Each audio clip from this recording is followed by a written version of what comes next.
Experts on YouTube will tell you that the car business is in an absolute state of crisis. The game is over, and if you look at the thumbnails, car dealerships are literally bursting into flames as we speak. But on BAT, cars just keep selling and selling and selling. What the heck is actually going on? We have Ray Shefska from Car Edge here to help us figure out what's going on in the market, plus all new predictions. This is Bid Nerds, the beginning of the, I screwed it all up, but there we go. The bidding starts now.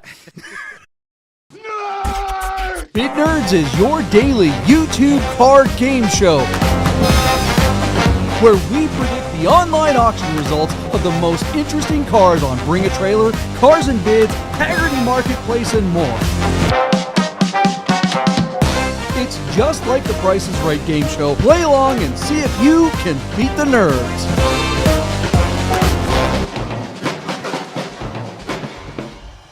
That's right. Can you beat the nerds? It's time for a brand new episode of the Bid Nerds here, ready to go. My partner, Michael Deeb, in San Francisco, while I'm coming to you live from the downtown container park in downtown Las Vegas. My name is John Polnik. We have a huge guest tonight. Michael Deeb, are you excited about our guest tonight? I am. We have all these guys that know sort of the genre that we like, which is cool, old, classic cars. We're very Porsche heavy. But it's rare that we have anyone that knows anything about the new auto industry, which is interesting. And so, yeah, without further ado, please introduce our guest. I'm so excited that we have him. From Car Edge, there he is, Ray Shefska, the man, the myth, the legend. How you doing, Ray? What's going on? Good evening, Ray. Thank you for coming on. Oh, well, thank you for having me. And honestly, I feel like a cool old legend. Hey, we resemble that remark.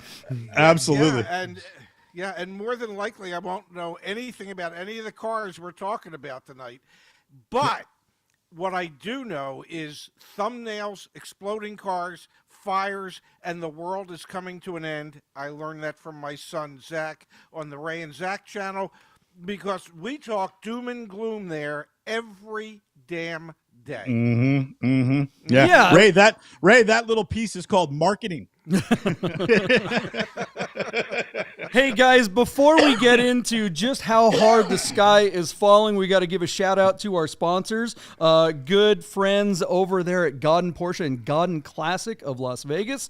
If you are looking for a classic Porsche to add to your garage, or parts for one that you already have, or you need to get the darn thing fixed, our friends at Godden Classic is the best place in the world to help you out with any of those three things. And then I know our guest is a big fan of watches, and That's he right. likes himself a fine Swiss watch, so he probably knows what time it is. When his watch starts to maybe not tell time, he goes, I'm sure he would go to Hoursmith's up there in Idaho for servicing his fine Swiss watch. That's right, Yeah. Ray? Yeah. Absolutely. The moment Ray's watch is greater than plus or minus 1 second every month, he fires his watch off to Boise, Idaho to get repaired. I'm sure of it. I don't know why I wouldn't. I mean, who does, right? I mean, come on. It's all right. You see, he's getting right in on this thing. I knew you were. Did you? I can't believe you responded to my email, Ray, because I wrote an email. Deeb, I don't know if I told you this, but I was like, Ray, you're our kind of nerd, right? And I spelled our. A-R-E. I saw it like later. I'm like, what the hell? I deliberately misspell third incorrectly because it's like a nerd. T-H-E-R-D-N-E-R-D. But I totally screwed up hour with R. Why did you respond to that email? I'm Ray? sure Ray and Zach get a lot of fan mail from third graders. And so did he respond to you? Oh, Johnny, that's so sweet of you to write to us. He thought I was a little kid. Okay, this is a good angle for the future. All right. Well, truth be told, I do get way too many emails, but I do try to answer them. I don't know why. I just feel if somebody takes the time to write to me, that I should do my best to answer them one way or another. And And look what answer in this email did. Yeah, you might want to rethink that. JP, we just met the last pure soul on planet Earth. I know, right? And we're about to corrupt him. Guys, if you're on Instagram, here's the worst part. Now I'm about to send all my damn watches to Boise, Idaho. Exactly. Well, that's a good thing, at least. That'll get you hooked up. You guys, if you're watching on Instagram, get over on YouTube. We are live over there. The show is on, and folks are joining the comments. We've got Eldo Dude awaiting His Highness, Mr. Ray. Ray, is that a friend of yours? I don't know. It could be. B-Plunk, and everyone's a friend of Ray's. Okay, all right. Yes. Even the haters are friends of mine. We love those. That's true. We do love those. Yeah. Completely understand. All right. Well, so for those of you who may have joined the show and you're new to the channel because you saw that Ray was going to be with us tonight, what we do here is we play the Price is Right with cars on Bring a Trailer. And if you're not familiar with Bring a Trailer, what Bring a Trailer is it's an automotive auction website. It's kind of like eBay. Ray, are you familiar? How familiar are you with Bring a Trailer? Because I'm always surprised how dealers don't even know what it is. Well, I remember looking at it. I remember seeing some cars that reminded me of my youth, sharing some cars with my son, who, as everybody knows, doesn't own a car.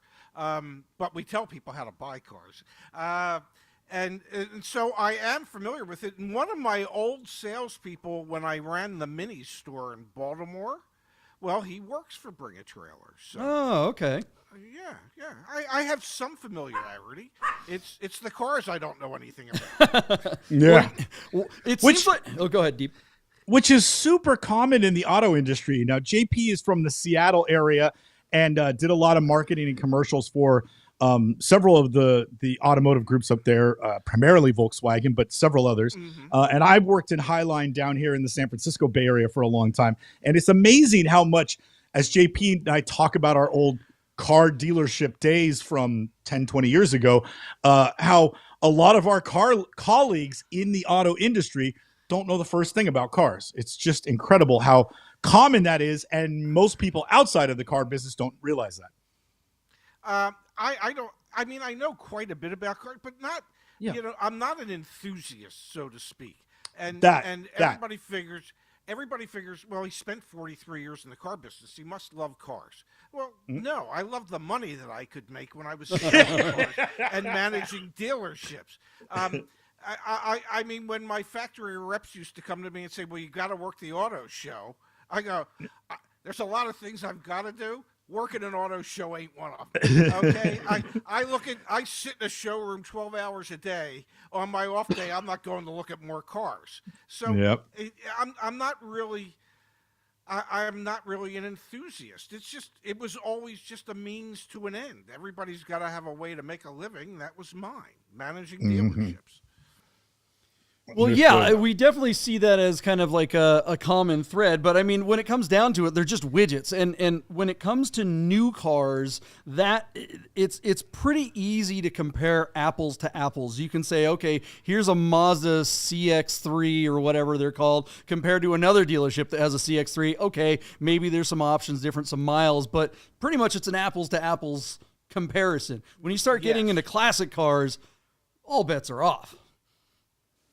And you don't, depending upon the age of the car, you really don't have a clear idea as to what its actual true condition may be. Yeah, I mean, so true. One of the things, and we talk about this all the time, actually, Ray, when we talk about the values of these cars, and a lot of times the cars are being sold, like one thing that people may not know out there is that cars on Bring a Trailer are pretty evenly split when it comes to being sold either from a dealer or a private seller. And when you see cars being sold by dealers on things like Bring a Trailer and Cars and Bids, the dealers tend to understand what they're doing. Usually it's, that's what they deal with. Old Porsches, old Ferraris, new sports cars, that sort of thing. But we joke about it all the time. When you can tell it's a Subaru dealer that heard that old Porsches are really popular, and they're trying to get all the money in the world for one that's, got a Tiptronic transmission, which is sales proof. Nobody wants that, but they only heard one little bit of that. You've worked behind the desk. You've seen these cars come into the dealership, and you've got someone who's trying to trade in something that he knows is actually worth something, and nobody in the dealership knows what the hell it is. How did you deal with that kind of thing when that happened when you were at the dealership level?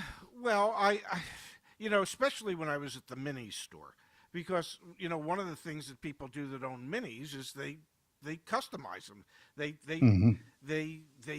turn it into what they want it to be, and so right. Oftentimes at a normal dealership, if somebody took stock parts and replaced it with aftermarket parts, it normally brought the value of the vehicle down as far as the dealership was concerned.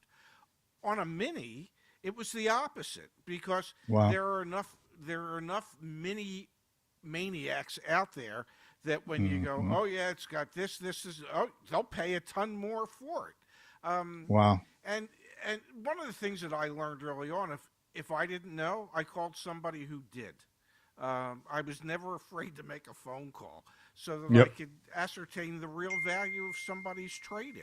It's a hard thing to do. And the one thing I know for sure is I had a tough time explaining to customers that your car isn't worth more simply because, you had owned it. Okay? It won't mean anything when I try to sell it and I go, but you don't understand. Johnny Smith from down the street, he owned it first. Well, that, the customer looking to buy it's going to go, who the hell's Johnny Smith and why should I care? That's the thing that I figured out pretty fast. Well, hey, we're going to cut in here for just a second, folks that are watching. This is a live show, and I know some of you are saying that Ray is a little quiet on his mic. That's just a technical glitch that we're having an issue with, so we apologize in advance, but hopefully you can hear him clearly. Deeb and I will try to scream. Speak. I turned mine down, so hopefully it'll be better. Okay. All right. So, all right. Well, let's get to, so what we do, like I said, or was saying that, we play the prices right. So we find cars that are interesting on Bring a Trailer. We talk about those cars, and then we make predictions of what we think the results of that particular auction will be. Again, for the folks who are new to the channel, because Ray's here, a lot of people who are new to Bring a Trailer think that the auction sites are going to be like eBay, where here's an item, you wait to the last second, you try to bid at that last second, and you try to snipe that to get a deal. Bring a Trailer, Cars and Bids, Haggerty Marketplace, PCAR Market, all the big auction sites are a lot different from that. Number one, at the end of the auction, if someone bids within the last 2 minutes of the auction, 2 additional minutes are added to that auction. So an auction can literally go on for as long as people keep bidding. They will constantly add another couple of minutes. Another thing that's very different from eBay is that there is a community of comments. So if you are an enthusiast and you don't actually care about buying a car that you see on BAT, you can become a member of the platform just like you would any other social media platform, and you can make comments on the listing. If you see that the bolt is the wrong bolt on picture 132 and it's only 3 degrees to the right, whereas it's supposed to be 9 degrees to the right, you can make that comment, and trust me, people are doing that, and that can be terribly annoying, but we'll get into that. Proverbial peanut gallery. Yes, exactly. So it is quite a bit different. We suggest you take a look at it. But let's get to, we always start the show by, this is something that we've seen a lot of other people do. A lot of people have been trying to steal our show idea. They go out there and they make predictions, but they don't reconcile how wrong they are all the time. We always start the show by showing that we're idiots and that we always get it wrong. So Michael Deeb, what was the first car that we made a prediction on the last episode? Let's go ahead and see how we did there, and give Ray a shot before we reveal the actual results. All right, JP. So last week, which would have been, what's today? Sunday. So Wednesday, the March 20th, it was a lonely show, John. It was just you and I. We had nobody in studio with you in Las Vegas, and we had no guests like Ray, but just the two of us. The first car we covered was a 1972 Volkswagen Type 3 Squareback that belongs to a mutual friend of ours here in the Bay Area. This was his personal car that he pulled out of a barn over a year ago. and has slowly refurbished the car mechanically to bring it back to running, rip snorting. He's got dual carburetors and a nice little exhaust. He added Porsche specification, I think 14-inch Fuchs wheels, and took the bumpers off of the car, and has been driving the car and tuning it and fiddling with it and getting it going. It's on a vintage California blue plate, which would have been apropos to the age of the car. That car would have been born with a California blue plate back in 1972. Now, this car is not painted, and as a Type 3, it's not a notchback, nor is it a fastback. This is arguably the least desirable Squareback, but I don't think it makes it any less desirable because these cars are so rare in this day and age. Powered by a 2.1 liter air-cooled motor, the car runs well, and the pictures, JP, you commented, are very honest. So without further ado, I started the bidding at $15,000. And then, JP, you took the under, and you said that at Hammer, this car would go for $12,500. Now, Ray, we're going to totally put you on the spot here for no reason other than we love you. But this car was running no reserve. And what we see with these online auctions is that when somebody has the courage and the gumption to run their car no reserve, they typically and quantifiably get better results because all of the underbidders remain engaged, knowing that the car will, in fact, sell at the close of auction. There's no mystery as to what the reserve is because there's no reserve to talk about. So, Ray, our car was at $7,000, $7,500 when we covered it, and it was going to close the next day. So I was the high man at 15. JP took the under at 12.5. Care to venture a guess on what an old Volkswagen might bring on Bring a Trailer with no reserve, knowing that very few of these Volkswagens come to market very often? Just throw a number at the wall and we'll see if it sticks. 10.9. 10.9 is a great bid. And without further ado, I think it'll be the last time we ever have Ray on the show because he would have won this one. Our car sold for $9,000 on 14 bids. JP, let's start with you. The big thing that I said to our mutual friend was, I was shocked the car didn't break $10,000. In his mind, he was just hoping when he listed it, if the car makes $8,000 or more, I'll be happy. But I think we're all a little surprised it didn't get into the tens and it, hopefully even the teens of thousands. The bidding stopped at 9, and that's where it sold. Were you as surprised as I was that this Squareback didn't bring 10 grand? I'm not. It's a great car. It's a super fun looking way, or a fun car to get into for not a lot of money. But let's be honest, it is just a barn find project. It still has a ways to go to make it something that a Volkswagen enthusiast is going to love, right? This is a great starter package, but it's kind of like when you get a box of, cake when you're there in the grocery store aisle and you see the box and it's that great picture. You're like, oh, I want a cake just like that. And then you open the box and it's just 2 bags of powder, and you got to add eggs, and you got to add milk, and you got to add all this other stuff, and it never winds up looking like the cake that's on the stupid box. And I think people start looking at projects and they get a little worried. They're like, well, yeah, maybe I can live the dream, but the reality of getting there slows people down. It's going to take some money to get this car to be that thing, that cake. But congrats to our friend for, getting a decent amount of money for the car. I still think this is a pretty decent result. Okay, Ray, at 10.9, that was a really good first glance, and you were really right on the money because you were just a couple of grand off. My question to you is, have you ever owned an older Volkswagen, an air-cooled Volkswagen? Is this a car you might have driven when you were in college or to your first job? Did you ever have a Beetle from the same era, or lustfully date a girl with a Carmen Ghia convertible for a while? Like any air-cooled experience in the VW realm? No.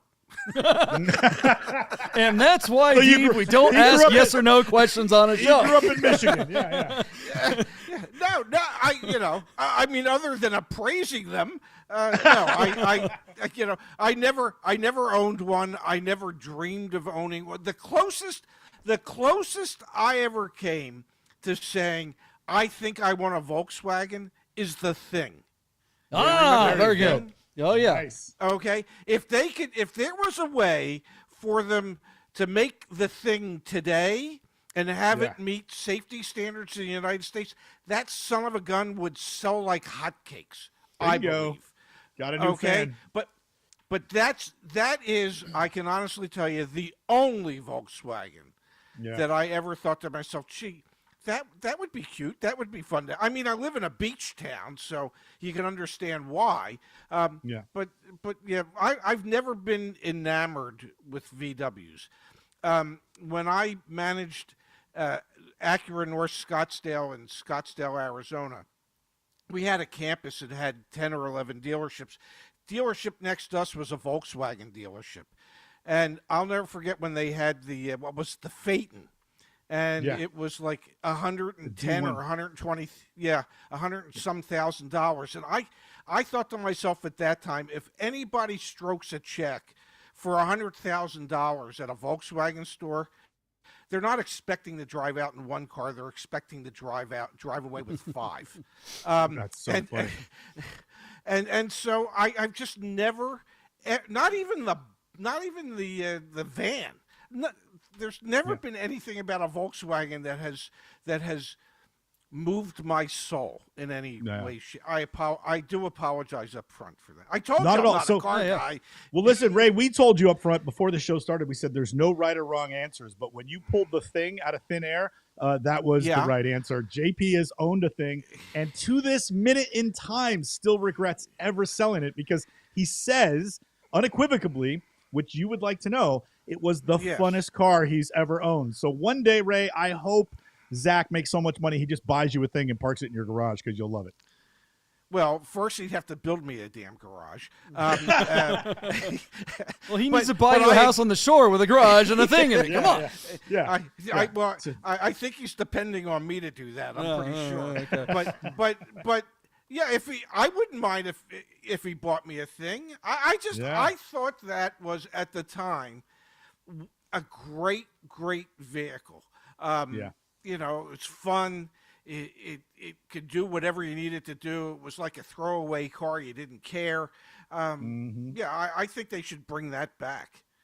I would rather see that come back than the Beetle come back for like a third time. Ray, I was actually Volkswagen for some reason paid my old partner and I to go down to Mexico to their factory to tell them how to use social media back in like 2007 or 8. And I was in a shuttle van going from Mexico City to Puebla, Mexico, which is like a 100-mile trip, right? So we had a long time to chat. And I was sitting with the head of engineering for Volkswagen for an hour and a half in a van. And I was, look, I don't have any hair, and I may have had hair prior to that, but I pulled it all out trying to convince him. I'm like, take a Tiguan chassis, make it boxy, and make the roof come off, call it a thing, and you will eat Jeep Wrangler for lunch. And they looked at me like I was the biggest idiot on the planet, and now there's the Bronco. You were 100% correct. I mean, I believe I've probably mentioned to Zach about the thing, and he said, "What the hell is that?" I said, look it up, Google it. Google it, because because to me, it's just that vehicle would fit in today's world. It's not overly expensive. It's fun. It didn't have a lot of technology built into it. It was just an easy vehicle. And you know, I bet you all along the West Coast in California, if they made the thing, that would outsell Tesla. That's how popular I think the thing would be. Well, yeah, they're bringing the van back, and they're going to make that an EV. It's like, bro, make the thing an EV. That would be the way to go. The EV thing. I'll get the EV thing. Which EV are you getting? The thing, I guess. I don't know. All right. Well, we can solve all the world's problems, but we've got more reconciliations to do. Let's get to the next car that we made a prediction on in the last episode. Michael Deeb, what was that? All right, JP, our very good friend from Las Vegas, Chef William, submitted to us to review this 1973 Porsche 911T that has been wildly modified by the addition of a 3.6-liter twin-plug air-cooled motor out of a 964 that has been built. The car's probably making over 300 horsepower to the tires. It's got a different front apron. It's got wider Carrera hips and a ducktail spoiler. And I'm sure they've rebuilt the 915 gearbox and added a Wevo shifter, added a ZF limited slip differentials. The list goes on and on and on. We're talking about here, Ray, something that is in the neighborhood of an $80,000 to $100,000 donor car and easily $150,000 in parts, plus whatever you would have spent on the labor of having somebody put this thing together to you. So this car comes up for sale on Bring a Trailer out of Sherwood, Oregon. The car did not just come fresh out of restoration and they put it up for sale. Somebody drove this car and it has a nice little patina. JP and I started to pick it apart a little bit because, all of these modified cars are completely subjective in taste. But there's usually general themes that go along with most of the cars. And these early Longhorn cars tend to look like RSRs on the inside. But this car has way more modern seats. And there were a few other things like the door pulls and whatnot that we were kind of clowning on. There's no heater boxes. There's no air conditioning. So this is truly a driving toy, something you would either take on a back road or take to the racetrack. The car was also built by a reputable builder here in the Bay Area named Jerry Woods of Jerry Woods Enterprises out of Campbell, California. So I know Jerry Woods because I live in the Bay Area, but we wondered if his name would carry a reputation across the country because, Ray, we see that when these old cars are built by reputable guys, they usually sell for over $200. Less reputable guys, they don't usually make the money that we would think is buried into the car in building it in the first place. So I started the bidding at just $185,000, and JP naturally was more bearish on it and took the under at $156,911. So a very expensive build, but not by a reputable builder on Bring a Trailer. Ray, throw a salami against the wall and see if it sticks. What's your bid? 225. 225,000. And again, ladies and gentlemen, this will be the very last time you see Ray on the Bid Nerds. It is not fun for JP and I when we bring on ringers who pretend they don't know anything about cars. Ray, you would have missed a Yahtzee by $5,000. This car sold for $220,000 on 39 bids. I now see where Zach gets all his smarts. Incredible guess, Ray. Why did you take the over on the 200? Like, let's just start with that. Why did you think this would bring all the money, so to speak?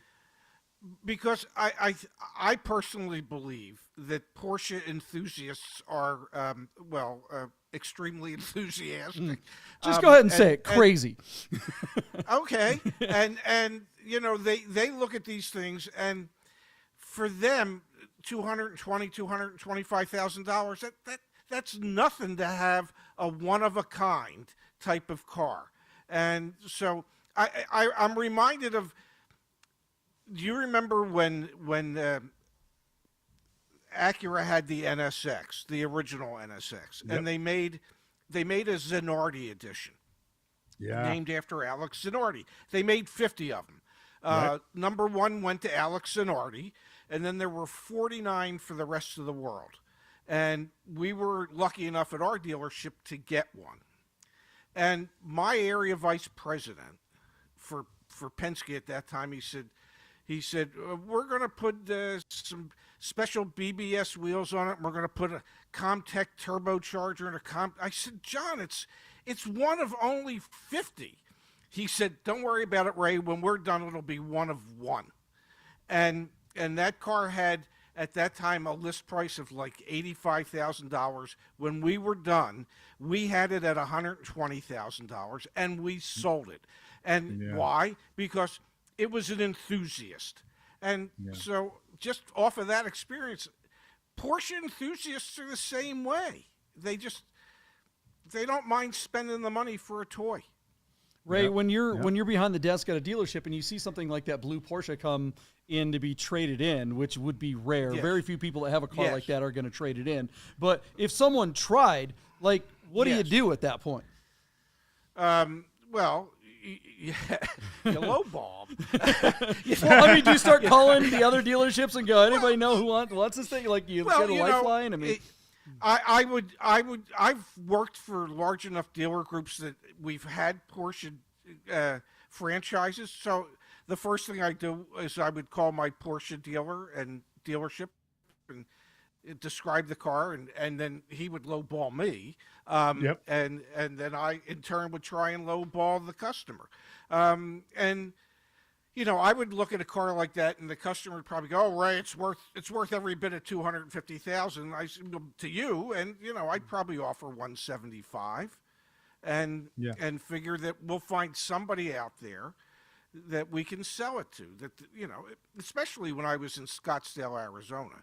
Um, there's a lot of money there. B, cars don't rust, so people pay the money, and it's a fun area to be able to drive a car like that. But yeah, if I looked at specialty cars, when I looked at a Range Rover, I would get in the Range Rover, I would drive it right over to our Land Rover store and go, okay, what's it worth? And then they would always lowball me for the value of it. But that's a story for another day. Yeah. Is my volume any better? I did try to turn it up a tad. Did you? Yeah, it seems, I don't know, guys. What do you think? Is his audio a little better? It still seems a little quiet on my end. People aren't complaining about it, but I think that's because I told them all that we're having that issue, and unfortunately, that's live shows sometimes.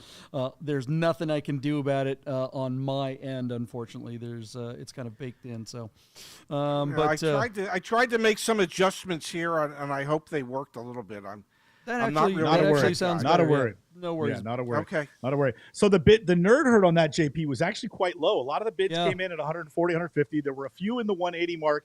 And then Buddha and Michael S. both were at 190. They were the two highest guys in the room above my 185 bid. So Ray took a chance and then was really close to being a Yahtzee first time out of the gate. Well played, my friend. Well played. Just luck. It's just luck. Yeah. That's all we do here. And 40-something years of experience, right? And there you go. Well, if I keep this up, I'm playing the Powerball and the Mega Millions. And, absolutely. I'll lend you the money. I won't say I'll share the winnings, but I would at least pay you back with interest. Oh, that's so sweet. I what love a it. swell fella. All right, I was going to buy you a brand new thing from Volkswagen. Yeah. I was going to make him build That's you one, right. but now I don't know. Yeah. All right, there was one more car that we made a prediction on the last episode, and then we're going to come and do some new predictions and maybe even answer a few audience questions, because I think we've got some Car Edge folks that are coming over here. They couldn't get a hold of Ray over in his channel, so they're like, well, maybe we can get him over here, a little end run, and we're happy to help out. All right, what was that last car that we did on the last episode? Some of the comments, JP, are, Ray, are you okay? Blink if you need help. If these guys kidnapped you, like, how did you get tied into this stupid show? All right, so show's not stupid. Yeah, no, Just I'm just teasing. Our good friend Sahand, who's a big horsepower guy, selected for us this 1991 Toyota MR2 Turbo with a 5-speed manual. This car is running no reserve, also on Brigade trailer, out of Alameda, California, which is just across the Bay Bridge. The car has 76,000 miles on it. But Ray, closer inspection of the photos showed that there's a little bit of surface rust. Obviously, this car has spent many years being parked on the street here in the Bay Area with the marine layer. And there's a few panels that are a different shade of yellow, and the rear trunk doesn't fit quite right. JP and I like it because it's the turbo spec car with a manual. We like that it's under 100,000 miles. What else can I tell you? Oh, this car also has the sport cloth interior, which, nobody does cool sport cloth seats anymore. So we really like these sporty MR2 seats with the cloth interior, because you can't get something like that in a new car dealership anymore. It's either leather or pleather, but cloth is a lost art. And these seats look to be in really good condition considering the age of the car. So without further ado, Ray, I started the bidding at $17,500. And JP, interestingly, took the over. I'm always the optimistic one, and JP's always pragmatic. So when JP took the over, I thought I was in trouble. So, Ray, a yellow, this is just a used car that you and I would say is a little bit back a book. What do you think on an old MR2 with 75,000 miles? I always loved those Mr. 2s. But that's all it is a Mr. 2. I would say $9,300. Oh, there we go. Somebody's very bearish on the market. And I think, Ray just gave me a wholesale bid and not a retail number after reconditioning. but we'll take it because finally Ray doesn't win one. Thank you, Ray, for letting us win at our own game. That's very polite of you. JP, our car sold for $17,750, meaning I missed a Yahtzee by $250. Now, again, the car ran no reserve. It only took 22 bids to get there. John, you like the car. I know Sahan picked it, but we both like the car. What? Not this particular car. We like the model. We don't like this car. Are you surprised? Like, you took the over, and I really thought this car would go under my number. Are you surprised that it got up into that realm, or no? Yeah, I mean, look, this particular car is rough around the edges. Ray, you missed the last couple episodes where we talked about a first gen car. We talked about the third gen car, the much maligned third gen car. And I got a lot of guff from our own nerd herd, Ray. It was rough duty. I know all your fans love you, but all our fans hate me for liking the MR2 or even defending it even a little bit. It's like two things can't be true at the same time. I'm like, look, it's not, I get it. It's not the greatest car, but for $10,000, what else do you get that's this much fun? And everyone's like, no, you hairdresser, it's just like, come on, just secretary's car. It's like, okay, I get it. So yeah, I took a lot of ish for this one. Ray, come on, people need cheap cars, and these are fun, right? They do need cheap cars, but it's 17 something. It's not cheap. Apparently there's a Toyota lover out there that said, I've got to have the MR2, and I'm gonna really overpay to scratch my itch. And, and overpay that's is what right. I see. Yeah. Well, I mean, so they're just, in fairness, like, again, we get it. This car isn't the good one, but at the same time, actual nice ones are going for $25, near $30. So this is like, $10,000, $15,000 less than what good examples of the car are going for. So if someone wanted to get one that maybe they could drive and just they wanted to experience that nostalgia, but maybe didn't have the scratch to get the nicest one, or maybe they want to race it, I don't know. Yeah. Anyways, we're gonna move on. I like Ray's number. $9,300 would have been a good number. That would have been a good number. I actually agree with that. Ray's number is the correct number. Yeah. Oh, it is. Apparently, it isn't. No, but Ray qualified his number by saying he understands that somebody would overpay for this one, and somebody did, I think, overpay for this car. I agree by a lot. All right, guys, we are going to take a quick, very quick break, and we're going to come back with all new predictions with Ray Shefska from Car Edge and the Ray and Zach show. So stick around. We will be right back. Hey, guys, I got to tell you about our friends Godden Porsche of Las Vegas and Godden Classic. If you're looking for a new Porsche or a classic, you got to call our friend Steve at Godden. This guy. Save yourself the hassle of screwing around with all the auctions like we always talk about, and just talk to Steve. He'll find you the classic Porsche you're looking for. Godden Porsche of Las Vegas. If you don't subscribe to Bid Nerds on YouTube right now, I'm going to shoot this 997. If you said, wait, that's a 996, you're a nerd. So subscribe to the new YouTube channel, Bid Nerds. Hey guys, you're probably looking at your watch and wondering if Bid Nerds will ever end. So you better talk to our friends at Our Smiths to make sure your Rolex, Tag Heuer, AP, or any fine timepiece is in tip-top shape. Our Smiths, fine Swiss repair. It is time to get back to the nerds and get back to the predictions. Welcome all you Nerd Herd members tonight who are here to see Ray, not us. We still love you and we still welcome you to the Nerd Herd. Thank you for finding your way over to the channel. If you guys are watching the show live now, please hit that thumbs up button for us. We really, really would appreciate that help. And if you are new to the channel, why don't you hit the subscribe button as well? That would be fantastic. We'd love to keep talking to you after Ray moves on and says, I don't want to hang out with these guys anymore. You can still kind of hang out with us. We'll still love you.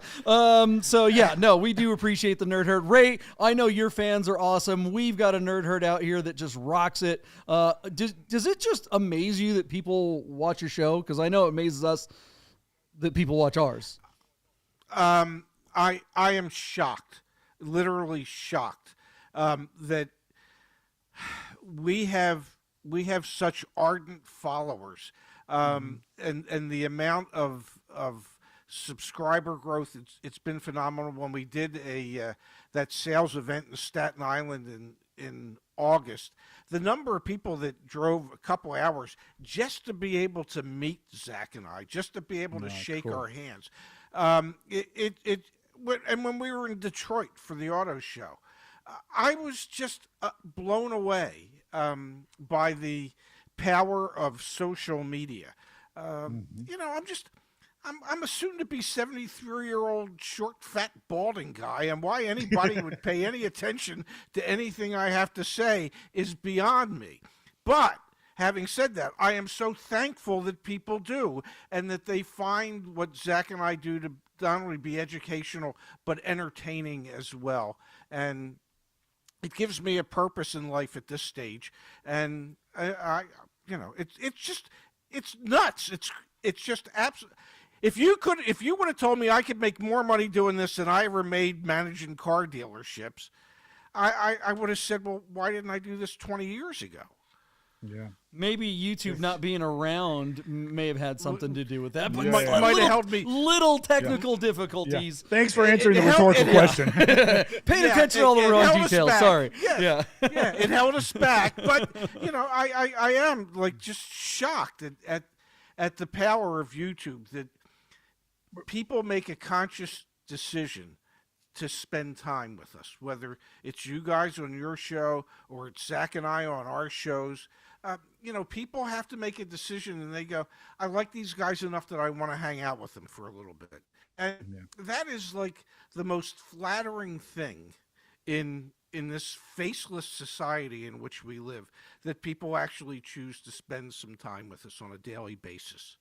Ray, one more personal question before we jump back into the show. How much fun is it for you to do the show with your son, Zach? Because I had a great relationship with my dad in cars, and JP, a lot of the things that I've learned about JP over our friendship over the last almost decade rubbed off on him from his dad. How cool is it that you maintain with your child, who could be a total empty nester and call you on holidays, that you guys do a show on a daily, and you're basically business partners, you know? It is one of the most fulfilling things. You know, you guys having been in the car business, you know that the car business just, if you're in it as a salesperson, as a manager, the car business just eats you up. It is time consuming. I never really got to hang out with my kids when they were growing up. They hated me for that. Zach resented me. And after my wife passed away, and he was afraid that I would suffer from cognitive decline, and he came up with this idea that we should help people buy cars. It has made me a better father, and for both of my children. Awesome. And so, yeah, the idea of getting to, it's funny. I texted Zach's girlfriend the other day, and I said to her, Laura, I get to see Zach every day, and I know how he's doing. But I don't get to see you every day, and I don't ask Zach how you're doing. So let me, how the hell are you? And you know, that's really the beauty. I know exactly what's going on in my son's life on a daily basis. And he chooses to spend that time with me, and I choose to spend that time with him. And, you know, when he says to me, I love you, or I tell him I love you, it's honest. It's real. So it's special.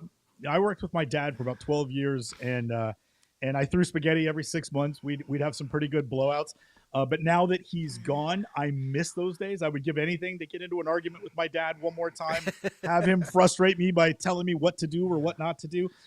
So I think Zach is one of the smartest guys in the world, that he chooses to spend the time with you. I think that's really great.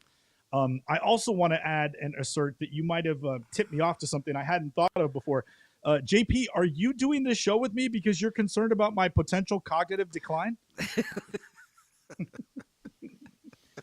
God bless you if you are. I didn't realize it. I mean, it makes you know, sense. we all try to help in our own way. When I look at Ray, it's like looking in the mirror. You know what I mean? I'm like, oh, here we go. All right. Well, let's see here. Let's get back on the rails here. We do make predictions about cars on Bring a Trailer. So let's go get to those predictions. That's why a lot of people are here. We've got some interesting cars on the list. Michael Deeb, we're going to start with that 75, right? from the great state of Louisiana, Chris Carbine of Carbine Motor Cars in New Orleans has selected for us, JP, a 1975 Porsche 911 US Carrera. And John, this car was recently refurbished, maybe a while ago. The owner purchased it in 84, and then in 89, they refurbished the car. So it was refurbished about 30 years ago. But as they refurbished it, John, they upgraded the motor from the stock 2.7-liter US Carrera motor, which is like 185 horsepower, and they put in a 3-liter motor built by Dick Elvrud with a Max Moritz 3.2-liter kit. So it's a 3-liter block that was built to 3.2. And my guess is, John, this car is probably making a healthy 250 horsepower or more. And just enhances this already sort of lightweight, great handling car. The car looks fantastic and actually kind of iconic with the real whale tail spoiler, the Turbo Carrera spoiler, the Carrera graphics, the black Fuchs, and just the silver paint. John, I love looking at these photos. I love the car. Our buddy down there, Matt Crandall at 911R in Scottsdale got these photos, and the car just looks, I mean, John, it looks like the brochure. It looks better than when it was original. The car has AC. The car has sports seats. The car has an upgraded motor. What more can you say? U.S. Carreras have absolutely been recession or interest rate proof. The good ones are still breaking $100,000 or more, where other sort of run-of-the-mill, mid-year 911s have softened a little bit. Carreras are still the bright spot. So, JP, Carbine selected this for us. He knows how much you and I would want to own a car exactly like this. I send it back to you. What do you see when you look at this refurbished Carrera, and how much fun would you imagine sort of these lighter weight early ones would be with a built 3.2-liter motor in it? What do you think? Yeah, I mean, 911R brings it when it comes to the presentation. As always, these guys know how to take a picture of a car, particularly when it comes to an old 911. We've talked about these Euro Carreras in the past before. They're supposed to come with a 3-liter. This car is by the numbers, it is a 3-liter Euro Carrera. That is confirmed. But like you said, it doesn't have the original engine in it. I've never really understood the idea or the appeal of the 3-liter, paying a big premium for a car that is essentially the same exact thing as a 78 SC, just with a different name. I mean, it's got the fender flares and the same size engine. So why are we paying a premium for a car that's exactly like the one from the year later and the next 4 years? This one with a 3.2, not being the original engine, it's going to perform better, but not being an original engine will probably mean that the auction performance won't perform better. Ray, I can see you in this car. I want to see you rocking one of these. What do you think of this thing? I think it's a great looking car. And if you got me in it, I'd probably end up living in it because I'd probably never be able to get out of it, especially at my age. But that would be a lovely place to die, I suppose. If you're asking me, what do I think that's going to bring it to sale? Well, we'll get to the number in a second. We just wanted to get your opinion on the car first, and then we'll let you digest. I remember that. One of my customers at the Nissan store, when he made it to partner at a law firm, he had one of those. It was a great little car. I could see myself in that. I could see you in that too. Again, I mean, we are just creating an entire list of things that Zach needs to get for you. And so far we have a thing. We have a classic 911, a beach house. Yep. Hey, Ray. Anything else you want to add to that? Ray, we're going to put you on the spot as a parent here now for the first time in the show. Yes. Does Zach know how to drive a manual? Oh man, I was going to bring that up a little later. He does not. He does not. He does not. Oh my goodness, man. Oh, I'm so. Any regrets? Any regrets? Well, it's never too late. He did say he learned to be a better father later in life. Yeah. Well, I mean, it wasn't like I could have him learn how to drive a stick on one of my demos. I couldn't do that. That would actually be the perfect car, wouldn't it? JP and I would say, why not? It's a demo car. Somebody else's car. It's your car that you got to worry about. What car would be better than a demo? I wouldn't do that to the ultimate customer. Aw. You know, Gold. I wanted to teach him how to drive it. He wants me to teach him how to drive a stick. Okay. Yeah. But you know, it's not like you can go out and rent a vehicle with a manual transmission today. So Yeah. You I can don't do it know on if and when I'll Turo, ever have maybe. the opportunity. Yeah. He, Yeah, well, I don't think that owner would want me teaching. would be very happy teaching. Yeah, no, you know, you had on your show just the other day, I think you had a guest from he was maybe a manager at a Mazda dealership or something like that. And you were trying to sell. Joe Lewis. Yes, Yeah. yeah. They have that Mazda 3 hatchback that's a manual, and it's like, And they were having a hard exactly. time selling it, and I just wanted to, like, you know, I had already paid $5 to say hello, so I didn't have Yes. time to, you know, I was like, well, you know, there's a bunch of places online that you could advertise that, and people will pay extra for the manual. Like, that's the thing that a lot of these car dealers don't understand when there's no. I get the idea of being a people person. I get the idea of not being a car enthusiast and being in the car business. But when there's no one in the organization that's a car enthusiast, then I think you have issues like that, because someone somewhere in that store should have said, "Hey, that should be a premium on Addendum. that car. Yeah, that we should Addendum, be yeah. charging more for that car, not less." And they probably could have, got a heck of a lot more. well, for that car. I did check with Zach, and after the show on Friday, to see if they sold the car. And Zach told me that there were 4 Car Edge customers, that had expressed a real interest in that vehicle. Bingo. So Rest. Well, that's JP, because rest his case. that's because Car Yes. Edge provides so much value. There weren't people going, "Oh, I need to get a manual." It was just like, "Oh, that's the Well- great thing that Car Edge does, finds great deals, right?"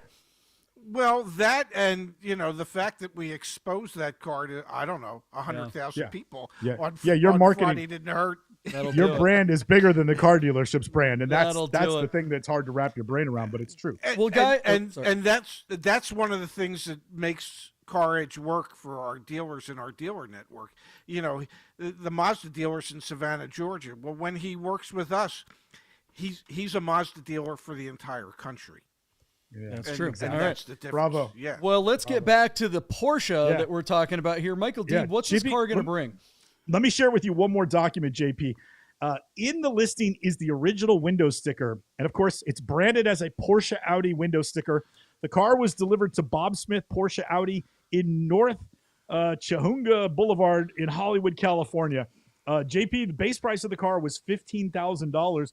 Our car was loaded with options and brought the MSRP in 1975 to a whopping $17,762. Air conditioning was the big one, but the car, you know, just really cool car. It also had Bilstein shock absorbers, which would have been like sport suspension back in the day. And of course, we mentioned, JP, that it has sports seats, which is it's a nice build. And then I think the 3.2, yeah, it'll be interesting to see, John, if your speculation is correct, that because it doesn't have the correct motor, that it might hurt the value of the car. JP, I think the presentation here, the demand for these kinds of air-cooled cars, the enhanced performance, I'm going to say it's going to hold it back from an ultimate value in the $140,000 plus range. I'm going to temper my bid just a little bit and say that our car will sell for $130,000 despite having the incorrect but higher performance motor. JP, where you at?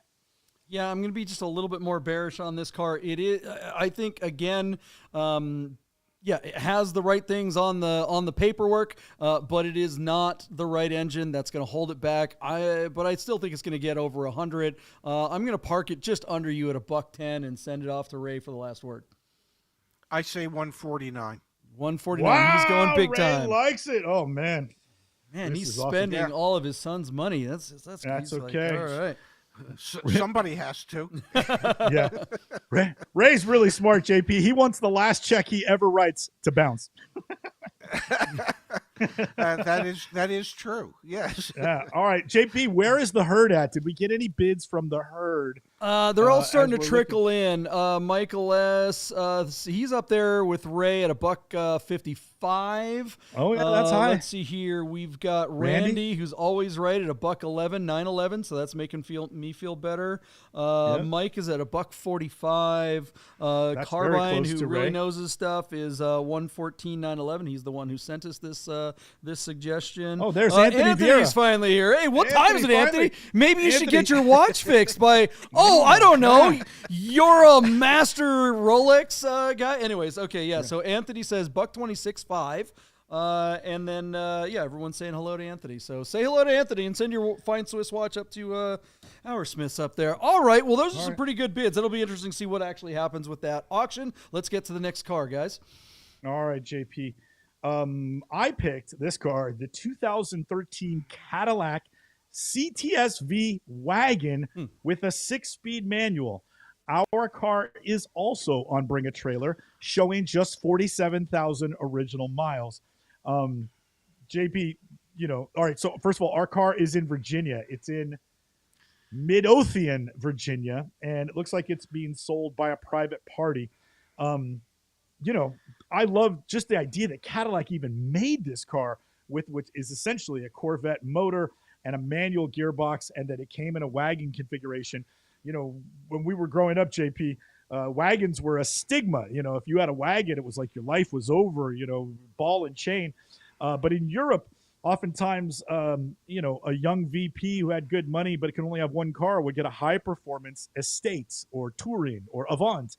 And that'd be a great car, for luxury guests, be a great car to take to the coast, your pied-à-terre with your honey. And so, in the last 20 years, some manufacturers have brought some high-performance wagons, and Cadillac decided to counter them with one of their own. This car also came with an automatic 6-speed, but I think the 6-speed manual is what makes this car so special, and I like that the mileage is fair. Also, the car is understated in its dark gray paint. So, JP, I really like this car. It'll be curious to see in this day and age how the secondary market treats it. It's hard to believe, but this car is basically over 10 years old already. And I don't know if you can still does Cadillac still make a CTS with a wagon and a manual? I don't know that they do. So despite this being a used car, I bet the value is still pretty close to original MSRP. JP, I lob it back over to you. When you look at this Cadillac wagon, what do you like and what don't you like? I mean, those 3 pedals and that little stick right there, this is the car I was going to bring up to Ray about how his son Zach, a Z generation, doesn't know how to appreciate something like this. And I think because of that, we're just not going to ever see stuff like this again, because the younger generation isn't going to ask for it because none of them know how to drive these things. And they're really, really, really missing out. And I think that's, going to be the ultimate death nail to auto enthusiasm. But that said, this car really is something else. I don't know a lot about them. I've never driven one. I can imagine it's got to be a kick in the pants to drive. One of the things that, Ray, you guys talk about on your show all the time, obviously your show is about the automotive dealer side of the business, and you talk a lot about the manufacturers, and there's, I think that you and your son are having this conversation a lot lately on how bad things are and how many indicators there are of downward pressure on the market. And I feel like watching you guys sometimes because Ray, you have all the experience, and your son is smart and he's young and he's picking up all these little pieces of data, but he doesn't have the experience to connect the dots that things were way worse back in, say, I don't know, 2008. And when you look at just 2 steps behind you, it's like, oh my gosh, things are nuts. But go back, this car is 2013, so this was on the showroom floor in 2012. These cars really struggled in that 2009, 10, 11 era when manufacturers were trying to build stuff like this, but they couldn't give cars away.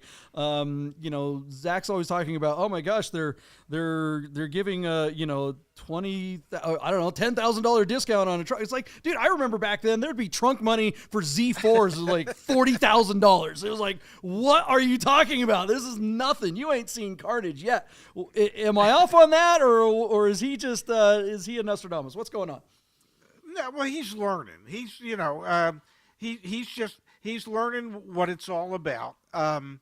And he's got 4.5 years worth of experience. He's not ever really worked in a dealership, but he's learning the ropes of dealerships by dealing with dealer principals and everybody that he's meeting to put together our dealer network.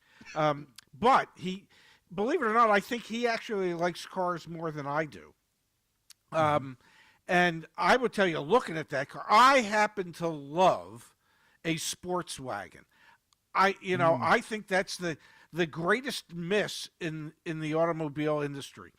There is nothing more fun to drive than a really sporty wagon like that. Bravo. When BMW made a 5 Series wagon, Zach and I did some reviews of cars. We rented I think it was an RS6 Avant. There's not very many cars that excite me, but that Avant wagon, it was like $135,000. If I had an extra $135,000, that'd be the first damn car I would go out and buy. There is nothing to me that compares to a sports wagon like this, like the Volvo's wagons that they make, the S60, S90, when they made those. I love a great high-performance sports wagon. So I'm excited to see this car. Cool. Excellent. All right, so Deeb, what do we think this thing's going to bring? All right, good question, JP. So our car, again, is in Midlothian, Virginia, showing just 47,000 original miles. This is a 2013 CTS-V wagon with a 6-speed manual. Our car is making, let me see if I can find this real quick, JP. A healthy, it's got a stage 2 tune too, so it's even pumped up a little bit. But if I can't remember, I think these cars made like 550, 600 horsepower, and all the torque to match because of the forced induction. So, John, our car is at $52,000, and it closes in 2 days. That $52,000 is the result of just 6 bids. So not early action, but oftentimes we see on Bring a Trailer, all the action comes in the final day and ultimately the final hour of the auction. So, John, at 52 grand, if this car had under 20,000 miles, I'd say, and was in a little bit better cosmetic condition, I'd say this car would be in the $75,000 to $80,000 range.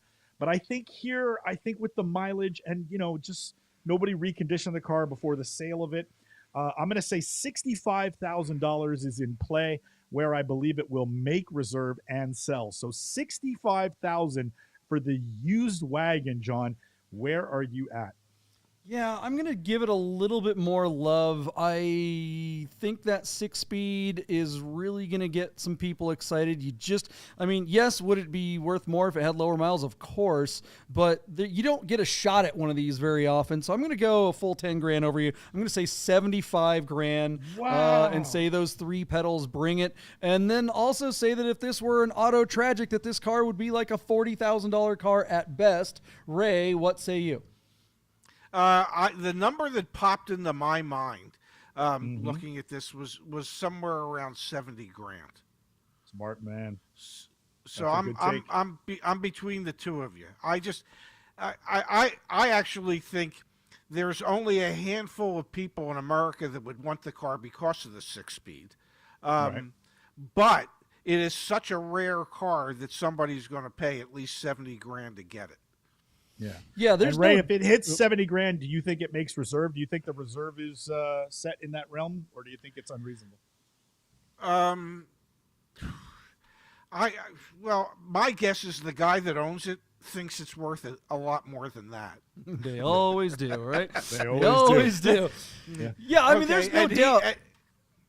Go ahead. I was just going to say, and the reason he thinks it is because of that 6-speed. But Yeah.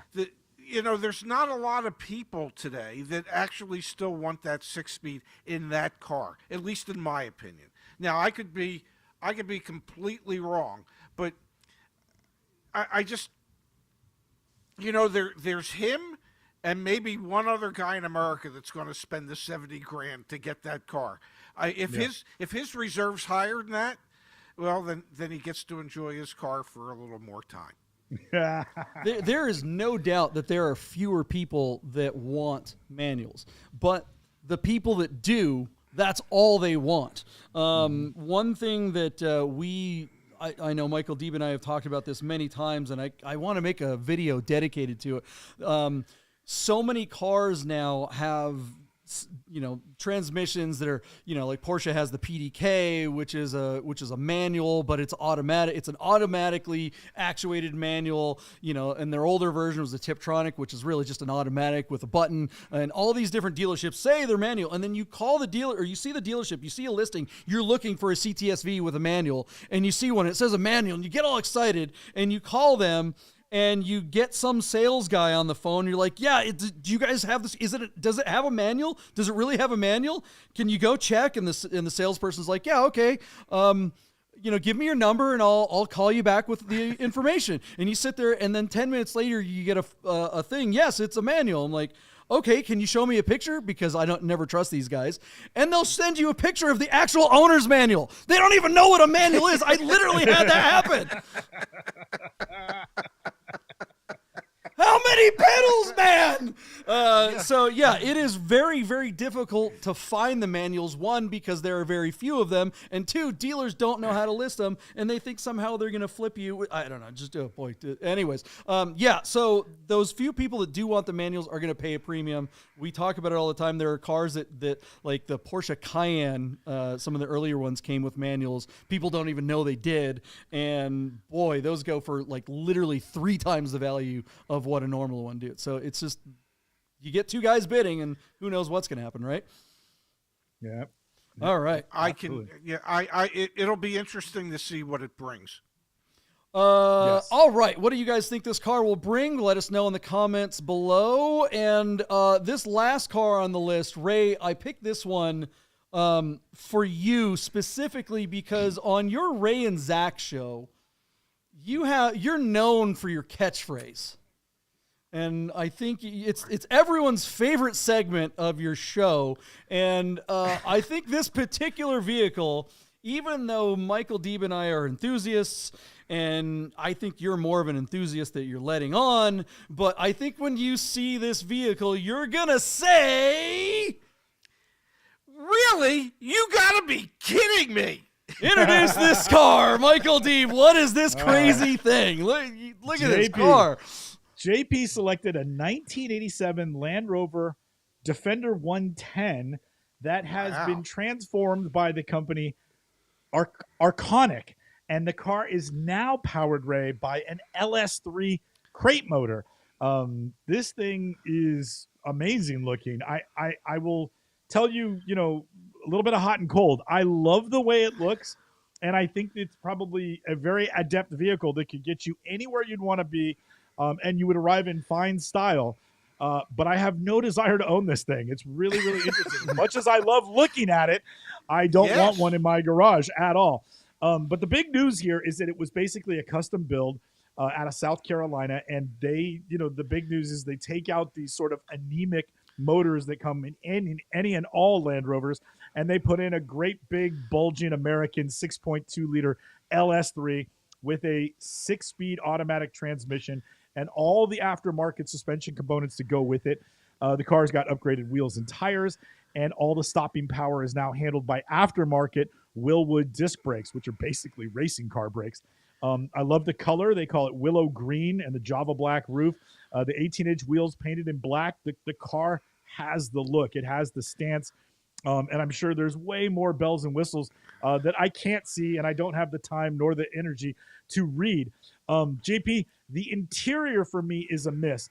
I would have liked it if it was just all black. The sort of peanut butter and chocolate interior, miss me with that. I don't think it looks good at all. In fact, I think it actually looks kind of cheap, and it might be a fine leather, but I don't think the colorway goes at all. So either do a tan interior with the green, or leave it black and leave it alone. And also, JP, that steering wheel is hideous. Now, it might be Arconic's signature steering wheel, but John, am I out of the realm of possibility? It's just like, as mechanical and industrial as a Defender looks like, just put a Prototipo in the damn thing, or go full British and get me a nice like Momo Indy wheel with a wooden steering wheel. I think a wooden wheel would look really cool on one of these. Why doesn't anybody do that? This wheel looks like it came from Grand Auto, and it belies the amount of money that was probably spent here. JP, I'm curious if you know. I'm guessing this could be an over $200,000 build, but I just am not familiar with the brand enough to venture that guess. So I'll lob it back over to you, Ray. It even looks like they built a bar into the back of this car. So where they have the military. Yeah, let me get to that. I'll get to the bar here in a second. So go to all the rest of this. I don't know these well enough to really do a proper job introducing it. I love the way it looks, but I have no desire to own it. JP, an Arconic LS3 powered Land Rover 110. You're right about the steering wheel, and I don't know what it is about. It's every one of the builders that do these aftermarket 110s and Defenders put terrible steering wheels like that. Rami's has the same kind of thing, and I keep yelling at him to put a goddamn prototype in there. But that said, okay, look, here's the problem with these. These do look great, and they really are awesome in a lot of ways, but they are not functional. This is not going to do well off-road. I guarantee you that this engine is twisting every motor mount and every it's only got like 1,100 or 11,000 miles on it. Having personal experience, having driven a Defender with an LS8 in it and a supercharger. I'm not Rami, but I've been in his truck many times, and I've been there like every other time that it breaks, because that's every other time we drive it. It's nice that they took out the British components that always break, but putting an American car engine isn't going to fix it, because everything else is just going to rip itself apart. If this car winds up in any kind of warm climate, if it winds up in LA or Scottsdale or Vegas, it's going to overheat all the time. You have to put huge vents. There's no airflow in a Defender. There's no way for any you have to put a radiator that's like 3 times the size of what would normally be required for that engine to keep it cool in that engine bay. There's just no room in there. And I kind of want to go to another "you got to be kidding me" moments, because here's this crazy vehicle with all these kind of limited photos, honestly, and they have a video for the car, right? And you're thinking, okay, it's going to be a cool driving video. We're going to see what this thing's like off-road, or they're going to show us all the cool features, or maybe how they built the thing. No, the only video on this whole listing is to tell you about the bar in the back and the fact that it has a place for your gun. Ray, come on, man. Give me one more time. Really? You really gotta be kidding me. Gotta be kidding me. What do you think of this crazy truck, man? Well, I must say that one of the things Mike said really struck me funny, and that is, they would want to take it off-road. Off-road for somebody that buys something like that is their driveway. That's off-road. Yeah. Okay? They're not going out in the desert. They're buying this for show. Yeah. Okay, that's all they're buying it for, and that's why the bar's in there. Okay, especially for when it breaks down and you have to wait for the service people to come and pick the damn thing up. It is great looking. Defenders have always been great looking vehicles, but it's certainly not my cup of tea. Well, I mean, I think it's a cup of scotch or brandy is what you got to be getting into. You got to, get a limo. Okay, so Deeb, do we think that? I mean, it's already at what, 170 or something like that, and it's like 2 or 3 guys. We were talking about when you get 2 bidders that going after each other. It's already doing that, and it's a day out. What do you think is going to happen with this auction, Deeb? Yeah, so JP, yesterday, there was a 1970s Alfa Romeo Alfetta GT in dark green that we were going to cover, but we didn't. And that car should have gone for like 30 grand at best. And 2 guys fought over it, JP, for 45 minutes. And the Alfetta, which is An $8,000 car, but was fixed up with paint job and wheels, sold for $80,000, and that looks like is what happening here, because you've got these actually three different bidders that have been fighting over this car. And I would tell you that $177,000 to me is already over retail value. So where is the madness going to stop? I don't know. But as a guess, I'm going to say $200,000. And again, if that's what it happens, whether it's below or above my bid, I will say to our viewers, that result does not reflect the value of the car, but rather the argument that the bidders are in with their wallets. Well, Deeb, you mentioned it earlier, like how much does it cost to build something like this? And these are $200,000 plus vehicles, period. There's no way to build this without, I mean, this guy's probably got 2.25 into it, and that's what my bid's going to be. I'm going to say 2.25. You know, bar be damned. I think it'd be cool if there were some gold bars in it, but that's the only way I would buy it for 2.25. Ray, what do you think this thing's going to bring? I'm right there with you as far as the price. I was thinking 2.25 all day long. Especially if you got three people that are fighting over it, and let's realize they're buying it because they want to make a statement. That's all, and they want to prove to their friends that I can drop a cool $225,000 for a toy to drive around in on a Sunday, and so that's what this vehicle represents to these three bidders. It's, you know, everybody knows it's like impossible to get a Defender, so yeah, you got to overpay, and they obviously are willing to. Yeah, for so sure. Ray, let's differentiate your bid from JP's. JP actually hit 225. So give me $1,000 one way or the other, over or under John's 225. I'll tell you what. I'm going to go to 229. All right, well done. Yeah, I mean, if it were a 6-speed, it'd be 300. No, I'm kidding. Yeah, what do you guys think this Land Rover is going to bring? Let us know in the comments below. All right, well, those are our predictions. If there are anyone out there that has a question for Ray before we wrap this up, now's the time to hop in there. Ray, Q&A. Any cars that you would like us to have brought for the show? Did we miss? Should we have pulled a Mini up for you? What other cars? I mean, you mentioned the NSX earlier. I think that's a good. That's like one of the ultimate enthusiast cars for sure. Oh, absolutely, it is. You know, you thought I was joking when I said I'm not really a car guy. I mean, I'm not really a car guy. You know, I can't think of too many things. Okay, the first car, well, actually the second car I ever bought with my own money was an Opel GT. Oh, yeah. A Corvette that was left in the dryer too long. Exactly. So, you know, I wouldn't mind seeing an Opel GT. And I remember looking at a Lotus Europa as a used car one time. I thought that would be a fun car to have. Probably never be able to keep it running, but so, you know, something like a Lotus Europa would have been nice to see. But I'm dating myself. I mean, I am 72 years old, so those I are, go those way are back. two good I'm cars. way back Those are good picks. My first Those are car good was early supposed 70s to be cars. an Opel. Yeah. It's all right. Well, let's hear. Scott Derrickson wants to know: has Ray ever worked at a Chrysler store? My first job in the automobile business was at a Iannaco Motors, which was Dodge and Subaru. So Dodge was as close to Chrysler as you could get. So yes, that was Chrysler adjacent, as JP would often say. B Plunk wants to ask Ray, what was your first dealership?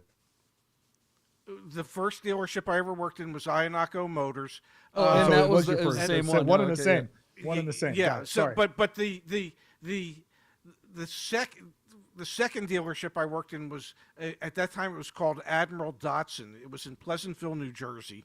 One of the people that trained me at Iannaco Motors took me down to the Datsun store when that was opening up, and that was in 1977. And I spent just 12 years there. So I guess I must have liked it. I guess, 12 yeah, years, that's a just good 12 stint. years. All right, Randy B wants to know, what do you think? What do you think is going up, and what do you think is tanking in 2024? Are all the car dealerships actually bursting into flames, like I said at the top of the show? According to my son, yes. I think in 2024, I think Stellantis products are still going to have issues trying to sell those. If you're a CDJR dealer, Chrysler, Dodge, Jeep, Ram, you got to be pulling your hair out. You got to be wondering, what's the mothership doing to help us sell these cars? And I think, if you're looking at cars that are going to retain the highest percentage of their values, you still have to be looking at most of your Asian cars, Honda, Toyota, Subaru, Mazda. I think I have a soft spot in my heart for Mazda. I just think it's a good quality car at a very attractive price, and everything that has been so inflated in price over the last 4 years. I think the dealers are just going to continue to struggle with those cars because, Zach and I talk about it all the time about the affordability crisis. 83% of the public out there says they can't afford to buy a new car. That's, you really don't want to have that percentage to be that high. Yeah. I would think if it gets past 50% as a manufacturer, you should be concerned. So when it's at 83%, you've got to realize there's an affordability issue. Just buy a classic car, and at least, the value will hold, and you can just put money in maintenance and stuff and be done with it. All right. If you one last question. If you ever need one of us to come on your show and just give that advice, we'll just tell Ray, we'll tell Zach, he's like, you don't need these new cars. Just come and buy an old Porsche and be done with it. You can get an old Porsche for $80,000 instead of a stupid Ram truck. That's crazy. What was the last question you were going to hop in with, Deeb? You see that? Randy B says, what does Ray drive for his daily? Well, I don't drive daily anymore. But what I do drive, what I do drive is I have a 2023 Mini Clubman S all-4. I think it was the Resound edition or some kind. I don't know. It was a special edition in sage green. I happen to like minis, and everybody gets on me. Oh, what kind of car guy would buy a mini? I don't buy them. I lease the damn things. I know better than to buy one. And I don't drive enough that it matters. My car will be 2 years old in May, and it has 7,400 miles on it. And, wow. and Zach was kind enough to put 3,000 miles on it last summer when he spent his summer at the shore. So that answers my second question. It's not a manual. It is not. Oh my gosh, that's awesome. All right, Ray, we're gonna have you back. You gonna come back if we, and show us up again? No way! He kicked our ass. We're not having Ray on the show Well, again. look, I'm Send trying Ray to a basket of fruit. I'm trying to replace Steve, Ray. You need an extra gig. You got to. How are your Sundays and Wednesday nights? The truth of the matter is just pure luck on my part today. If I come back, I'm sure I'll wet the bed, and I won't be anywhere close to what the numbers should be. You'll learn from us to do it wrong. We'll all worry about your cognitive decline. All right, guys, we're gonna wrap it up. Big shout out to Godden Classic of Las Vegas and Our Smiths. Thanks for supporting the show. Thanks for all of you guys in the Nerd Herd. Thanks for the new Nerd Herd members for hanging out. I'm sure you guys hit the subscribe button, hit that like button, and we will be back. Let's hear Wednesday night at 6:30 Pacific. Bid Nerds, thank you guys very much. And Ray, where can we find all of your shows when they've watched all the Bid Nerds? Now they need to go watch your stuff. Where do they go? Well, the Ray and Zach channel on YouTube, we do a daily news show from noon Eastern to around 12:30 or so. So that would be, I think, 9 a.m. Pacific time. And then we have our main channel, the main Car Edge channel on YouTube, with the videos that we produce every week to help people navigate the car buying process. So you can find us there or at caredge.com. There it is, guys. Also, check out the Derfasa Nation channel. We have new stuff coming up all the time, new shows, new episodes every week now. So check those out, and we'll see you Wednesday. No!